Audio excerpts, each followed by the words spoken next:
யோவான் எழுதின சுவிசேஷம் 1ஆம் அதிகாரம் 18ஆம் வசனம். தேவனை ஒருவனும் ஒரு காலம் கண்டதில்லை. பிதாவின் மடியில் இருக்கிற ஒரே பேரான குமாரனை அவரை வெளிப்படுத்தினார். அல்ல, அருமையான வார்த்தை, அருமையான வசனம். பிதாவின் மடியில் இருக்கிற ஒரே பேரான குமாரனை அவரை வெளிப்படுத்தினார். சோ இந்த நாள் இந்த வார்த்தையை நாம் நம்முடைய தியானத்துக்கு நாம் எடுத்துக்கொள்கிறோம். இது தியானமாக இல்லாதபடிக்கு நம் ஒவ்வொருவருக்கும் வாழ்க்கையா இருப்பதாக. பிதாவின் மடி, பிதாவின் மடியில் இருக்கிற பிதாவின் மடியில் இருக்கிற வாழ்வை குமாரனிடத்திலிருந்து நாம் கற்றுக்கொள்ள வேண்டும். நாம் அந்த பிதாவின் மடியில் இருக்கணும். நாம் பிதாவின் மடியில் இல்லாதபடிக்கு பிதாவை வெளிப்படுத்த முடியாது. அவர் காலிங், நம்மளுடைய அழைப்பு. இயேசு கிறிஸ்து இந்த பூமியில் இருந்த நாட்களில் அவர் பிதாவை எக்ஸ்பிளைன் பண்ணி காமிச்சார், பிதாவை டெமோ பண்ணி காண்பிச்சார். என்னை கண்டவன் பிதாவை கண்டான். பிதா எப்படிப்பட்டவர், பரமதேவன் எப்படிப்பட்டவர் அப்படிங்கிறத தம்முடைய வாழ்க்கையின் மூலமாய் அவர் வெளிப்படுத்தி காண்பிச்சார். He explained his father. அது எப்ப முடியும் அப்படின்னா, பிதாவின் மடியில் இல்லாதபடிக்கு, பிதாவை தரிசிக்காதபடிக்கு, அவருடைய மடியில் இல்லாமல் அவர் வெளிப்படுத்த முடியாது. அதான் அந்த வசனம். பிதாவின் மடியில் இருக்கிற ஒரே பேரான குமாரனை அவரை வெளிப்படுத்தினார். ஓகே, ஆனால் 14ஆம் வசனத்தில் வாசிக்கிறோம், அந்த வார்த்தை மாம்சமாகி கிருபையினாலும் சத்தியத்தினாலும் நிறைந்தவராய் நமக்குள்ளே வாசம் பண்ணினார். கிருபையினாலும் சத்தியத்தினாலும் நிறைந்தவராய் நமக்குள்ளே வாசம் பண்ணினார். அவருடைய மகிமையை கண்டோம். அது பிதாவுக்கு ஒரே பேரானவருடைய மகிமைக்கு ஏற்ற மகிமையாகவே இருந்தது. அந்த வசனத்தை 14ஆம் வசனத்தில் சுருங்க சொல்லின், அவர் மாம்ச சரீரத்தில் நமக்குள்ளே வாசம் பண்ணினார், பூமியிலே வாசம் பண்ணினார். 14ஐயும் 18ஐயும் ரெண்டையும் சேர்த்துக்குவோம். மாம்ச சரீரத்தில் பூமியின் மடியிலே வாசம் பண்ணினார். தம்முடைய ஆவியிலே பிதாவின் மடியிலே வாசம் பண்ணினார். இதை உள்வாங்கிட்டீங்கன்னா நல்லா இருக்கும்.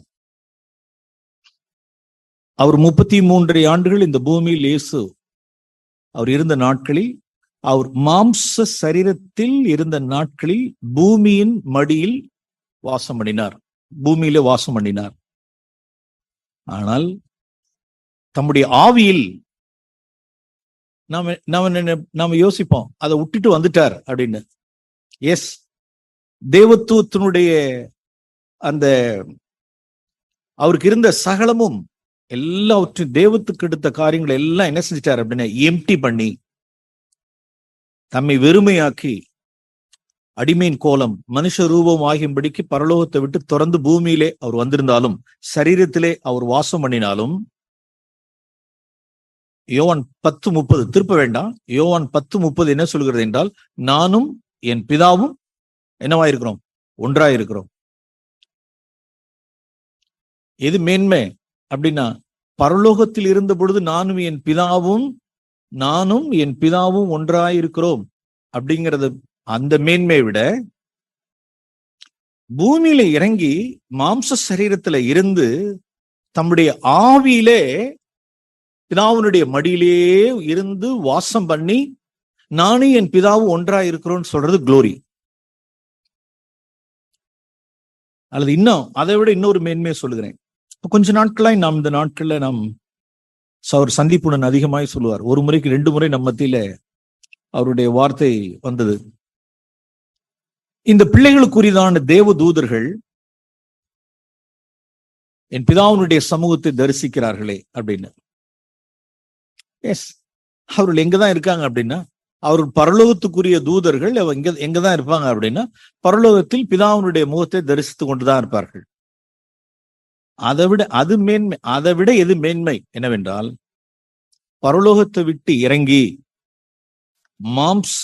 மாம்சம் இரத்தமுடையவராய் நம்மை போல சோதிக்கப்படுகிற ஒரு மாம்ச சரீரத்தில் வந்து பூமியிலே வாசம் பண்ணி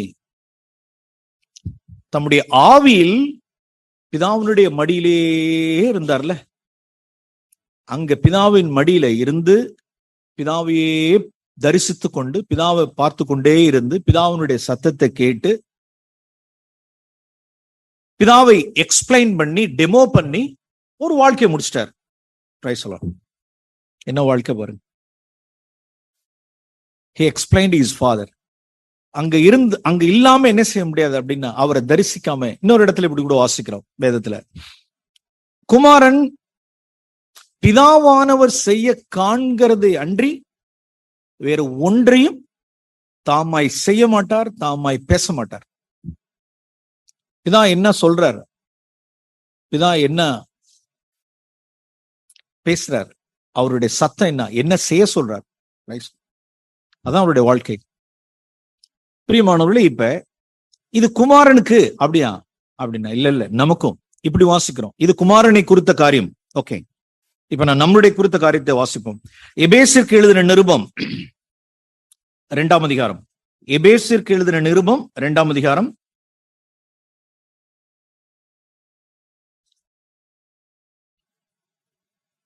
இப்ப அவர் நமக்கு எப்படி முன்னோடினவரா இருக்காரு பாருங்க. அது எப்படிங்க, அது எப்படி பிதாவினுடைய மடியில நாம எப்படி இருக்க முடியும், எப்படி பிதாவை தரிசிக்க முடியும்னா, இயேசு கிறிஸ்து நமக்கு அது முன்னோடினவரா இருக்கிறார். யோவான் 1:14, யோவான் 1:18.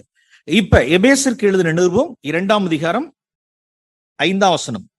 அக்கிரமங்களில் மரித்தவர்களாய் இருந்த நம்மை கிறிஸ்துவுடனே கூட உயிர்ப்பித்தார், கிருபையினாலே ரட்சிக்கப்பட்டீர்கள். நான் ஒரு காலத்தில் பாவங்களினாலும் அக்கிரமங்களினாலும் என்ன செஞ்சிருந்தோம் அப்படின்னா, மரித்தவர்களாய் இருந்தோம். நம்மை கிறிஸ்துவுடனே கூட என்ன செய்தார், உயிர்ப்பித்தார். உயிர்ப்பித்த உடனே என்ன நடக்குது அப்படின்னா, 7ஆம் வசனத்துல, கிறிஸ்து இயேசுவுக்குள் நம்மை உயிர்ப்பித்த நம்மை அவரோடே கூட எழுப்பி உன்னதங்களிலே அவரோட கூட உட்கார செய்தார். அவரோட கூட அவர் இருந்தா எங்க இருப்பார், அவரோட கூட அப்படின்னா நம்மை உயிரோடு அவரோட கூட எழுப்பி உன்னதங்களிலே பரலோகங்களில் அவரோட கூட அவர் எங்க இருப்பார், அவர் பிதாவினுடைய மடியில். இப்ப இந்த வார்த்தையை நம்ம எப்படி படிக்கணும் சொல்லுங்க. உன்னதங்களிலே, நல்ல தைரியமாய் வாசிக்கணும். உன்னதங்களிலே பிதாவினுடைய மடியிலே நம்மையும் என்ன செய்தார். ஆமென். இதான் நம்மளுடைய பொசிஷன். தாய்மடியில் தவழுகின்ற குழந்தையை போல அப்படின்னு பாட்டு பாடிப்போம். தகப்பனே உம்மடியில் என்ன செய்து விட்டேன், சாய்ந்து விட்டேன். பாட்டு. சில பேருக்கு அந்த இதை நாம் யோசிக்கிறதே இல்லை. நானும் என்னுடைய தியானம் போக்குவரத்துல நாம அவர் பிதாவுடைய மடியில உட்கார்ந்துருப்பார்ப்பா. நாம எங்க வந்திருப்போம்னா, நாம 1000-10,000 கிலோமீட்டர் தாண்டி உட்காந்துக்கிட்டு இருப்போம். எங்க அப்படின்னா உன்னதங்கள்ல. நம்மளுடைய சிந்தையில பாருங்க, நம்ம உன்னதங்களில் உட்கார செய்தார்னா, ஜீசஸ் ஒரு மூலையில, நான் ஒரு மூலையில, அவர் பிதாவுடைய மடியில உட்கார்ந்துருப்பாரு, நான் எங்கேயோ ஒரு தூரத்துல உட்காந்துக்கிட்டு. அப்படிலாம் இல்ல. பளிங்கு நதியில எல்லாம் இல்ல, பொன் வீதியிலாம் இல்ல, பெரிய வீடுகள் எல்லாம் இல்ல, விண்கிரீடத்திலாம் இல்ல. அதெல்லாம் நோ, அதெல்லாம் அங்க இல்ல. என்ன உன்னதங்களிலே என்னை உட்கார செய்தார்னா, எங்க உட்கார செய்தார், என்னை எங்கேயும் உட்கார வச்சார் அப்படின்னா, அவரோட கூட பிதாவுடைய மடியில உட்கார செய்தார். எங்க அப்படின்னா ஆவியில. நம்மளுடைய சரீரம் இப்ப எங்க இருக்கு? இந்த பில்டிங்ல இருக்கிறன்னா, நம்மளுடைய மாம்ச சரீரம் இப்பொழுது திருக்காட்டுப்பள்ளியில இருக்கு, பூமியில இருக்கு. பிரியமானவர்களே, நம்மளுடைய ஆவி எங்க இருக்கணும்? ஆவி எங்க இருக்கு? இவ்வளவு டவுட்டா? இன்னும் ஒரு சில பேருக்கு புரியல. எங்க நம்மளுடைய ஆவி எங்க இருக்கு? நம்மளுடைய ஆவியில நாம் எங்க உட்கார்ந்துருக்கோம் பாருங்க. 7ஆம் வசனம், நம்மளுடைய கண்கள் திறக்கப்படுவதாக கிறிஸ்து இயேசுவுக்குள் நம்மை அவரோட கூட எழுப்பி உன்னதங்களில் பரலோகங்களில் பிதாவினுடைய மடியில் அவரோட கூட என்ன செய்திருக்கிறார்? உட்கார செய்திருக்கிறார். இப்ப நம்ம அங்க இருக்கோம். நம்மளுடைய தவிப்பு எங்க இருக்கு அப்படின்னா அங்கதான் போகணும். ஒரு நாளைக்கு இந்த சரீரமும் ஒரு நாளைக்கு உயிர்த்தெழுந்த சரீரத்தோடு கூட ஒரு நாளைக்கு சரீரமும் எங்க போயிடும்? பிதாவினுடைய சமூகத்துக்கு போயிடும். இப்ப நமக்கு இல்ல, ஏங்கி நாம் தவிக்கிறோம், பாரம் சுமந்து தவிக்கிறோம். ஒரு நாள் ஒன்று வரும், அந்த நாளிலே இந்த சரீரமும் உயிர்த்தெழுந்த சரீரமாய் என்ன செய்யும் அப்படின்னா அவரோட கூட நாம் சரீரத்திலும் போய் நாம் உட்காருவோம். இது எவ்வளவு நாள்ல நடக்குது? இது எப்ப நடக்குதுன்னா, நல்லா கவனிச்சுங்க. தேவன் நம்மை மறுபிறப்பு அடைந்த நாளிலேயே, அடைந்த க்ஷண பொழுதிலேயே, நாம் மறுபிறப்பு அடைந்து ரட்சிக்கப்பட்ட தினமே தேவன் என்ன எடுத்துறாருன்னா, என்னுடைய ஆவியை தூக்கி எங்க வச்சிடறாரு சொல்லுங்க பாப்போம்? எங்க வச்சிடறாரு? உன்னதங்கள்ல. நான் ரட்சிக்கப்பட்டு 20 வருஷம் கழிச்சு நான் உன்னதத்துல உட்காரல. நோ.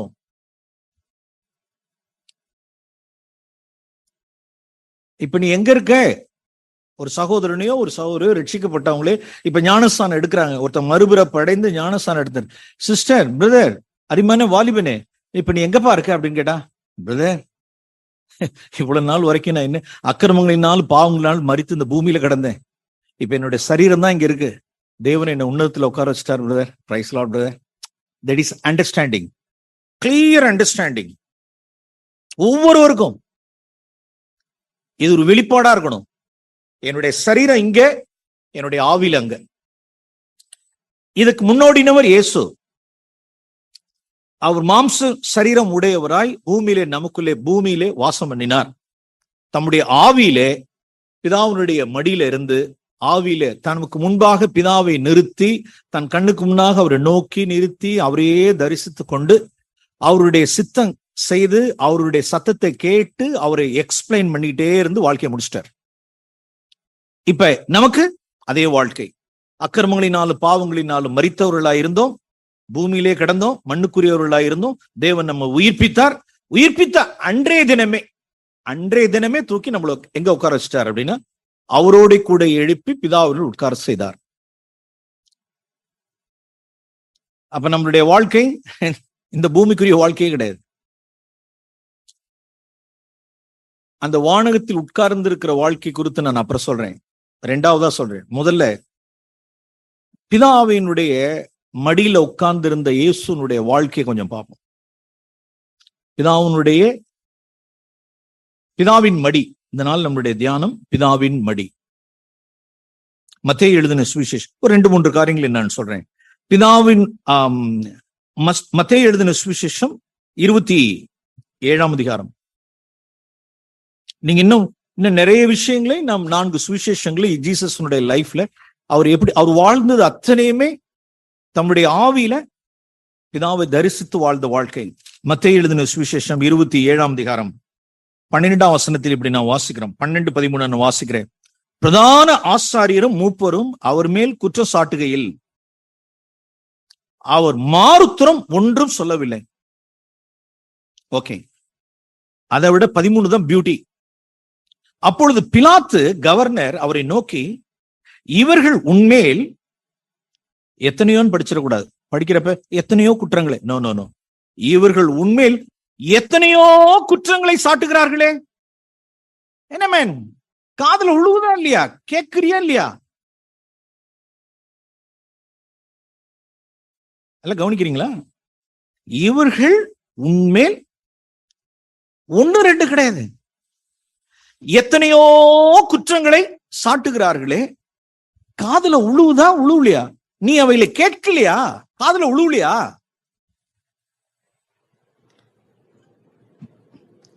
பதினாலாம் வசனம் பாருங்க, அதுக்கு பதில் பாருங்க. அவரோ ஒரு வார்த்தையும் என்ன செய்யல, மாறுத்திரமாக சொல்லவில்லை. அதனால் தேசாதிபதி பிலாத்து மிகவும் ஆச்சரியப்பட்டார். பிரியமானவர்களே, பிதாவின் மடியில் அமர்ந்திருக்கிற வாழ்க்கை என்ன நடக்குது? இப்ப என்ன நடந்துச்சு அப்படின்னா, மாம்ச சரீரத்தில் பூமியின் மடியில் பிலாத்துக்கு முன்பாக நிற்கிறார். அவ்வளவுதான் சரீரம். ஆவி என்ன அப்படின்னா, ஆவி பிதாவின் மடியில இருந்து பிதாவையே தரிசிச்சுட்டு இருக்கிறார். பிதாவினுடைய முகத்தை பார்த்துக்கிட்டு இருக்கிறார். அவருடைய சத்தம் கேட்கிறார், அவரை தரிசிக்கிறார். எது காதுல உழுவுல அப்படின்னா, எத்தனை குற்றச்சாட்டுன்னு தெரியல. அவன் கேட்கிறான், எத்தனையோ குற்றச்சாட்டுகளை உண்மையில் சாட்டுகிறார்களே, காதுல உழுவுலையா அப்படின்னா, உழுவாது உழுவாது. பிதாவின் மடியில் இருக்கிறவர்களுக்கு எத்தனை குற்றச்சாட்டுகளும் உள்ளே போவாது, காதுக்குள்ள போவாது. அவரெல்லாம் செவிடர்கள், செவிடிகள், குருடர்கள், குருடிகள். பிதாவெல்லாம் தரிசிச்சுட்டு இருக்காங்க. பிதாவின் மடியில வாழ்கிற வாழ்க்கை. ஒரு குற்றச்சாட்டுக்கு, சிம்பிள் சாதாரண ஒரு குற்றச்சாட்டுக்கு பிதாவுடைய முகத்தை விளக்குறது எத்தனை பேர்? நாம் வெட்கப்பட்ட நாட்கள் உண்டு. லார்ட் ஜீசஸ், நீங்க எங்க இருக்கீங்க, நான் எங்க இருக்கேன்? ஏதோ ஒரு சாதாரண ஒரு ஒன்றை நான் விஷயத்தை, அற்பமான விஷயத்தை, ஒரு காரியத்தை என்னை குற்றம் சாட்டும் பொழுது உடனடியாக என்ன செய்யறேன் அப்படின்னா, பிதாவினுடைய மடியில இல்லாதபடிக்கு கீழே இறங்கி வரணும்னு நினைக்கிறேன். ஏசாயாவின் புஸ்தகம் 42ஆம் அதிகாரம். சீக்கிரமாய் நாம் திருப்போம். ஏசாயாவின் புஸ்தகம் 42ஆம் அதிகாரம்.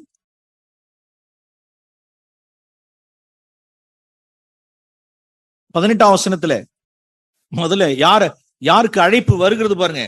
செவிடரே கேளுங்கள், குருடரே நீங்கள் காணும்படி நோக்கி பாருங்கள். அழைப்பு யாருக்குன்னு கிடையா, செவிடர்களுக்கு தான், குருடர்களுக்கு. எந்த செவிடர், எந்த குருடர்? மறுபடி 18க்கு வரும். என் தாசனாகிய இயேசு கிறிஸ்து, என் தாசனாகிய இம்மானுவேல், என் தாசனாகிய இயேசுவை அல்லாமல் குருடன் யார்? நான் அனுப்பிய தூதனை அல்லாமல் செவிடன் யார்? 20ஆம் வசனம் தமிழ் மொழிபெயர்ப்பாளர் அருமையான ஒரு மொழிபெயர்ப்பல்ல. அவர் அநேக காரியங்களை கண்டும் கவனியாதிருப்பார். செவிகளை அவர் திறந்தாலும் ஒண்ணு உள்ளார போகாதான். அவர் செவி திறந்துதான் இருக்கும். அவர் ஒண்ணு செவிடெல்லாம் கிடையாது. அவர் ஒண்ணு செவிடு கிடையாது, குருடெல்லாம் கிடையாது. ஆனால் காது திறந்தே இருக்கும், உள்ளார போவாது. கண்ணு திறந்தே இருக்கும், கவனிக்க மாட்டார். அநேக காரியங்களை கண்டும் கேட்டும் உள்ளார ஒண்ணும் போவாது. ஏன் அப்படின்னா, இந்த பூமிக்கு அடுத்த காரியங்களுக்கு, குற்றச்சாட்டுகளுக்கெல்லாம் செவிடர். எத்தனை குற்றச்சாட்டுகள் பண்ணாலும் மாறி மாறி மாறி மாறி மாறி ஒரு இடத்துல ஒரு ஃபேமிலியில ஒரு கணவன் மனைவி பிரச்சனை, 2 வீட்டாருக்கு இடையில பிரச்சனை, மருமகன் இந்த சம்பந்தி அந்த சம்பந்தி பிரச்சனை. இவங்கள முதல்ல எல்லாம் கரெக்ட் பண்ணி ஆஃப் பண்ணி, நீங்க உங்களை தாழ்த்துங்க, சமாதானமா இருங்க அப்படின்னு சொல்லி செட் பண்ணி எல்லாம் கிரவுண்ட் எல்லாம் கரெக்ட் பண்ணிட்டு, சரி பிரதர்ன்னு சொல்லியாச்சு. ஒண்ணு இங்க ரெடி பண்ணோம். அடுத்து இன்னொரு பையனுடைய மாப்பிள்ளை சைடு இந்த இடத்தெல்லாம் பேசி எல்லாம் கரெக்ட் பண்ணி, சரி ரைட் ஓகே, இப்ப 2 பேரும் என்னவா இருக்காங்க, இப்ப நல்லா ஓரளவுக்கு கிரவுண்ட் ஒர்க் பண்ணிருக்கோம். இப்ப 2 பேரும் உட்கார வச்சு என்ன செய்ய வைப்போம், இப்ப பேச வைப்போம் அப்படின்னு பேச விட்டா சும்மா சர எத்தனையோ குற்றச்சாட்டு, ஹிஸ்டரி, சரித்திரம், எந்த வருஷத்தினுடைய ரெக்கார்டு. ஓ காட், இவர்களெல்லாம் அக்கிரமங்களை, அநியாயங்களை, பாவங்களை, மீறுதல்களை ரெக்கார்ட் பண்ணி வச்சிருக்காங்க பாருங்க. Record they have records. ரொம்ப ஆசீர்வாதமான ரெக்கார்டு எல்லாம். நீங்க அப்படி செஞ்சீங்க, நீங்க இப்படி செஞ்சீங்க, அப்படி செஞ்சீங்க, இப்படி பேசுனீங்க, அப்படி செஞ்சீங்க, இதை செஞ்சீங்க, அதை செஞ்சீங்க. இந்த பக்கம் நீ அதை செஞ்ச, நீ இதை செஞ்ச, இதை செஞ்ச. அது யாரும் ஆவிக்குரியவர்களா இருப்பாங்க? இந்த சைடு சர வாட்டி எத்தனையோ குற்றச்சாட்டுகிறாள். இந்த இடத்துக்கு யார் வருவா? எத்தனையோ குற்றச்சாட்டுகிறார்கள். சர்ச்சில் 2 ஃபேமிலியை வந்து உட்கார வச்சா, 2 சிஸ்டர் கொண்டு வந்து உட்கார வச்சா, 2 பிரதர் கொண்டு வந்து வச்சா, 2 ஃபேமிலியை கொண்டு வந்து உட்கார வச்சா, சர சர சர கண்டினியூஸா. அது யார் ஆவிக்குரியவர்கள்? யார் பிதாவுடைய முகத்தை தரிசிக்கிறவர்கள்? யார்?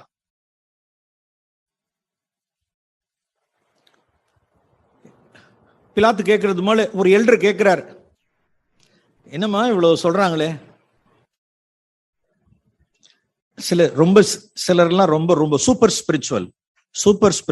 என்ன சூப்பர் ஸ்பிரிச்சுவல்னா, நான் இயேசுவை போல இருக்கேன், now I am Jesus, நான் இயேசு. அதெல்லாம் சொல்லுவாங்க, நான் ஜீசஸ். என்ன ஜீசஸா? அந்த ஸ்பிரிட் தெரியாது. இது நடிக்கிற ஆவி, இது எகத்தாளமான ஆவி, இது எதுக்குற ஆவிங்கிறது தெரியாது. என்ன காரியம்? ஆவிக்குரியவர்கள் யார்? இவங்க சொல்றது அத்தனையுமே ஐ அக்னாலெட்ஜ். அவங்களுக்கா இல்ல, நான் ஏற்கனவே பிதாவுடைய சமூகத்துல உட்கார்ந்து என்னை நிதானித்து என்னை நியாயந்தித்து பார்த்ததுல என்னுடைய காரியங்கள் எத்தனையும் தெரியும். அவ சொன்னதெல்லாம் உண்மைதான். அப்ப அவங்க அது ஏன் பிரதர், என்னுடைய பார்ட், நான் நிறைய தப்பு பண்ணிருக்கேன், என்னை மன்னிச்சிருங்க பிரதர். எப்படி இருக்கும் எல்லாருடைய வாயும்? பிலாத்து ஆச்சரியப்பட்டான்னு கிடையாது, வந்த பஞ்சாயத்துக்கு வந்தவங்க அத்தனை பேரும் ஆச்சரியப்படுவாங்க. எங்கேயாவது நடக்குதுன்னு சொல்லுங்க. ஓகே, ஹியரிங் அட்ஜர்ன், அவ்வளவுதான். இன்றைக்கு கோர்ட் தள்ளி வைக்கப்படுகிறது. மறுபடியும் இத்தனாம் தேதியில் இத்தனாவது மாசத்துக்கு இத்தனாம் தேதிக்கு வந்து சேருங்கள். Court adjourn, hearing adjourn. Shame. பிதாவுடைய மடியில் இல்லாதவர்கள், பிதாவை தரிசிக்காதவர்கள். இன்னும் எவ்வளவு நாட்கள் தான் சர்ச்சிலையும் காரியங்கள் எல்லாம் உட்கார்ந்துக்கிட்டு கட்ட பஞ்சாயத்து பண்ணிக்கிட்டு, நீ ரைட்டா நான் ரைட்டா, நீ ரைட்டா நான் ரைட்டா? ஜீசஸோட லைஃப் எங்க?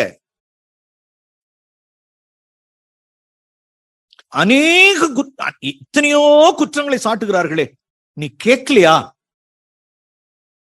உண்மையிலே அவங்க எல்லாம் சொல்லிட்டு தான் இருக்கிறாங்க, அதெல்லாம் எனக்கு சும்மா அதெல்லாம் தூக்கி நான் குப்பை காதுல போல. அதான் ரியல். காதுல போல அவர் பிதாவை தரிசித்துக் கொண்டிருக்கிறார். பிலாத்து மிகவும் ஆச்சரியப்பட்டான்.